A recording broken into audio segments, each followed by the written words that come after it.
Sí, Pablo, habíamos prometido en el comienzo de esta edición de Telediario referirnos a un aspecto que uno cree, presume, sensible respecto de las demandas sociales, que es la posibilidad de lograr el techo propio, la vivienda, esa que tanto anhelan como incluso una aspiración de crecimiento social, de ascenso social, tener la vivienda, el auto propio.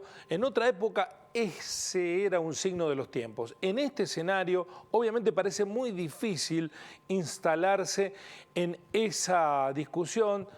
La pandemia, la economía macroevaluada lo condicionan, pero lo cierto es que hoy publicó un informe IDESA a partir de lo que ha venido sucediendo en el último tiempo, la ocupación de lugares de familias que necesitan tener una vivienda, aunque sea precaria. Bueno, esta es señal inequívoca de un déficit habitacional que tiene la República Argentina, por casos propios y también porque no está en la agenda de demanda concreta. El problema de la vivienda lo tienen aquellos que no tienen vivienda. Parece una verdad de perogrullo, pero no es un problema de conciencia generalizado de la sociedad.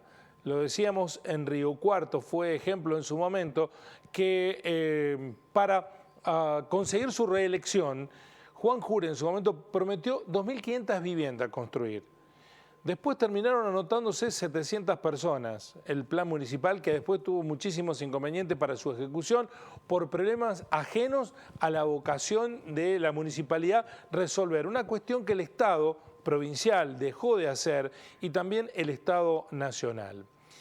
Lo cierto es que es cada vez más la necesidad de vivienda porque hay cada vez más familias que dejaron de ser propietarias y ahora alquilan por distintas razones, por una cuestión de también crecimiento demográfico de la sociedad. Veamos el informe de IDESA, esta consultora, que publica en la jornada de hoy lo que ha sucedido en la evolución de la realidad de la tenencia de vivienda por parte de la familia desde el 2004 al 2020, según datos de la encuesta permanente de hogares publicada por el INDEC. En el 2004, el 75% de las familias eran propietarias de su vivienda, mientras que en el 2020 se habían reducido ese porcentaje al 70%. Es decir, que hay un 30% de la población que no tiene vivienda donde tener el proyecto familiar activo. En el 2004, el 15% de los hogares alquilaba. Esa proporción subió al 20% de los hogares en el 2020. Hay una nueva ley de alquileres que está enfrentándose a la coyuntura, a la pandemia, tanto alquileres privados como comerciales, hoy están en tensión porque nadie tiene la certeza de cómo va a ser el día después de la pandemia. Por último, tanto en el 2004 como en el 2020, los ocupantes legales e ilegales se mantienen en el orden del 10% de la familia.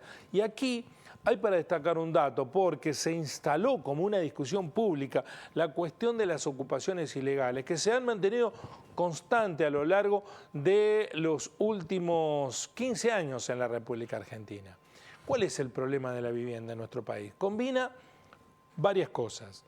Primero, el Estado como responsable de impulsar planes más allá de si suman o no votos. Es evidente que no suman votos porque nadie encabeza una propuesta electoral diciendo vamos a construir vivienda. El último plan que acertó en esto fue el Procrear, que ahora ha vuelto, pero que está segmentado para un grupo de personas integrantes de la sociedad que no son la mayoría, son aquellos que pueden sostener una cuota. Es accesible, mucha gente ha podido construirse su vivienda a partir de ese plan, pero ha sido el último plan serio de vivienda. Pero hay un sector de la población que queda afuera. Los estados no han podido, no han sabido o no han querido hacerlo. El segundo factor es el factor financiero, el sector privado a través de los bancos. Los bancos en todos los países del mundo prestan plata para créditos hipotecarios. Aquí en la Argentina el recurso que destinan para créditos hipotecarios es muy poco, muy escaso. Y el Estado no logra imponerle condiciones a los bancos para que presten plata a largo plazo por esta situación. Bueno, ¿cuál es el argumento de los bancos? Dice, bueno, lo que pasa es que con los procesos inflacionarios continuos que hay en nuestro país, es muy difícil establecer un crédito a 30 años sin que los bancos pierdan. Bueno, si vamos a esperar que no haya inflación en la Argentina, no va a haber nunca créditos hipotecarios. Deberán compensarse de alguna manera o deberán los bancos también asumir el riesgo porque ganan muchísima plata a través de otras vías. Y por último somos nosotros. ¿Por qué digo somos nosotros? Bueno, porque el sistema que funcionó muy bien durante muchos años de financiamiento con las cuotas que pagaban los que recibían las viviendas, se rompió. En algún momento, por una cuestión cultural o económica, o ambas, se descubrió que no pasaba nada si no le pagábamos las cuotas de los créditos que recibíamos las familias, y lo digo en primera persona porque yo tuve la suerte de estar en un seno familiar que recibió una vivienda. Pero hubo un momento en que nadie exigió pagarlas y la mayoría no las pagó. Y eso terminó de desfinanciar al sistema, lo quebró. Y hoy incluso aquellos que tienen los recursos para pagarlas no las pagan porque nadie les dice nada. Entonces es compleja la situación porque no hemos tenido compromiso nosotros cuando recibimos una vivienda de pagar religiosamente las cuotas para que otros pudieran continuar con la cadena.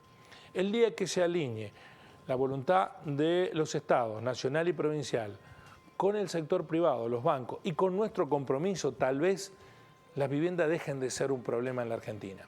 Así son las cosas.